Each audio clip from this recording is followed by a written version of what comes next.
നമസ്കാരം.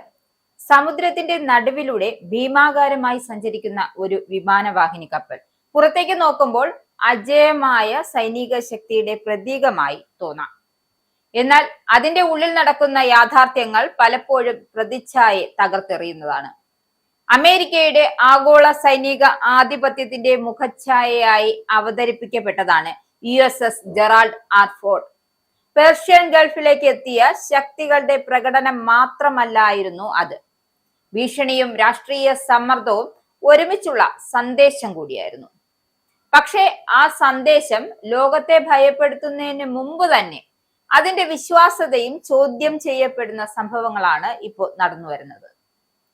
$13 ബില്യൺ ചെലവിൽ നിർമ്മിച്ച ഈ ആണവോർജ വിമാനവാഹിനി അമേരിക്കൻ സൈനിക സാങ്കേതിക വിദ്യയുടെ ഉച്ചകോടി എന്ന നിലയിലാണ് പ്രചരിക്കപ്പെട്ടത്.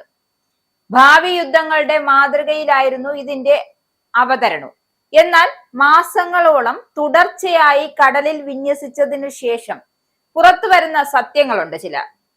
കപ്പലിലെ 650 ടോയ്ലറ്റുകളിൽ ഭൂരിഭാഗവും പ്രവർത്തനരഹിതമായത് ആയിരക്കണക്കിന് നാവികർക്ക് അടിസ്ഥാന ശുചിത്വ സൗകര്യങ്ങൾ പോലും ലഭിക്കാത്ത അവസ്ഥ സൃഷ്ടിച്ചിരിക്കുകയാണ്.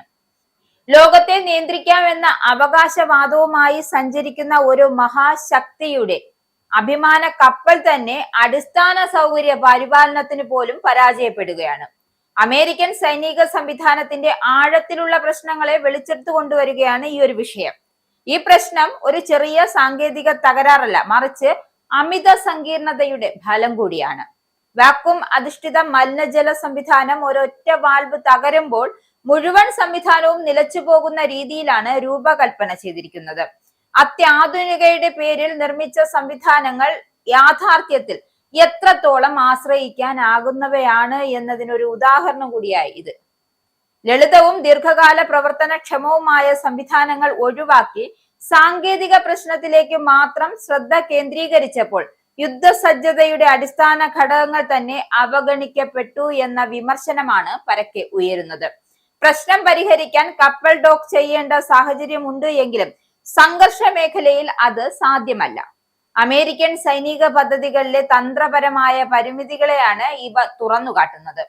ഏകദേശം 4500 നാവികർ താമസിക്കുന്ന ഈ കപ്പലിൽ ജീവിത സാഹചര്യങ്ങൾ വഷളായതോടെ അസന്തോഷവും മാനസിക സമ്മർദ്ദവും വർദ്ധിച്ചതായാണ് പുറത്തുവരുന്ന റിപ്പോർട്ട്. ചിലർ ഈ സാഹചര്യം കൊണ്ട് നാവികസേന വിടാൻ പോലും ആലോചിക്കുന്നു എന്ന വിവരവും പുറത്തുവരുന്നു. അമേരിക്കൻ സൈനിക സംവിധാനത്തിന്റെ മറ്റൊരു ദൗർലഭ്യത്തെയാണ് ഇത് ചൂണ്ടിക്കാട്ടുന്നത്. മനുഷ്യ ഘടകത്തെ അവഗണിക്കുന്ന സമീപനം കൂടിയാണ് ഇത്. ലോകത്തെ നിയന്ത്രിക്കാൻ ശ്രമിക്കുന്ന ഒരു രാജ്യത്തിന് സ്വന്തം സൈനികർക്കുള്ള അടിസ്ഥാന ജീവിത സൗകര്യങ്ങൾ പോലും ഉറപ്പാക്കാൻ കഴിയാത്ത അത്ര കഴിവുകെട്ട ഭരണമാണ്. അതിന്റെ ആഗോള നേതൃത്വ പങ്കിനെ കുറിച്ച് ചോദ്യം ഉയരുന്നത് സ്വാഭാവികമാണ്. സൈനിക ശക്തി വെറും ആയുധങ്ങളാലോ ആണവ റിയാക്ടറുകളാലോ നിർണയിക്കപ്പെടുന്നില്ല. അത് മനുഷ്യരുടെ ആത്മവിശ്വാസത്തിലും ജീവിത നിലവാരത്തിലുമാണ് നിലനിൽക്കുന്നത്. ഈ സംഭവം അമേരിക്കൻ സൈനിക തന്ത്രത്തിലെ വലിയ വൈരുദ്ധ്യത്തെയാണ് തുറന്നുകാട്ടുന്നത്. ലോകത്തിന്റെ വിവിധ ഭാഗങ്ങളിൽ ശക്തി പ്രകടനം നടത്താൻ $ട്രില്യൺ ചെലവഴിക്കുന്നതിനിടെ ആ ശക്തിയെ നിലനിർത്തുന്ന സംവിധാനങ്ങളുടെ ദീർഘകാല സ്ഥിരതയെ അവഗണിക്കപ്പെടുകയാണ് ഇവിടെ ചെയ്യുന്നത്. വലിയ വിമാനവാഹിനികൾ രാഷ്ട്രീയ പ്രതീകങ്ങളായി പ്രവർത്തിക്കുമ്പോഴും യഥാർത്ഥ യുദ്ധ സാഹചര്യങ്ങളിൽ അവയുടെ പ്രവർത്തനക്ഷമത എത്രത്തോളം നിലനിൽക്കും എന്ന ചോദ്യമാണ് ഇവിടെ ഉയർന്നു വരുന്നത്. സാങ്കേതിക ഭീമന്മാരായി നിർമ്മിച്ച ഈ പ്ലാറ്റ്ഫോമുകൾ തന്നെ തുടർച്ചയായി വിന്യാസത്തിൽ തകരുകയാണ് എങ്കിൽ അമേരിക്കയുടെ അജയശക്തി എന്ന പ്രതിച്ഛായ വെറും ഒരു പ്രചരണ കഥ മാത്രമായി അവശേഷിക്കും.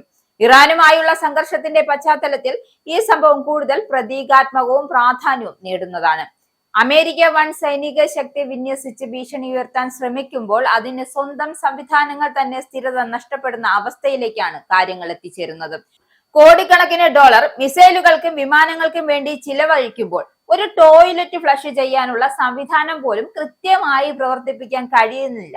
ആ സൈനിക മേധാവിത്വം കേവലം ഒരു പുറന്തോടായി മാറിത്തീരുകയാണ്. ലോകം പിടിച്ചെടുക്കാൻ പുറപ്പെടുന്നതിന് മുമ്പ് സ്വന്തം ടോയ്ലറ്റുകൾ വൃത്തിയാക്കാൻ വേണ്ടി അമേരിക്ക നിർബന്ധിതരാകുന്നു എന്നത് ആഗോള രാഷ്ട്രീയത്തിലെ ഏറ്റവും വലിയ പരിഹാസമായി തന്നെ നിലനിൽക്കുന്നു.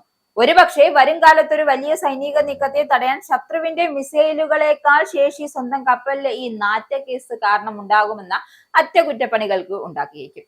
എന്തായാലും ഇത് ട്രംപിനെ സംബന്ധിച്ച് ഒരു മഹാ നാണക്കേടായി മാറുകയാണ്.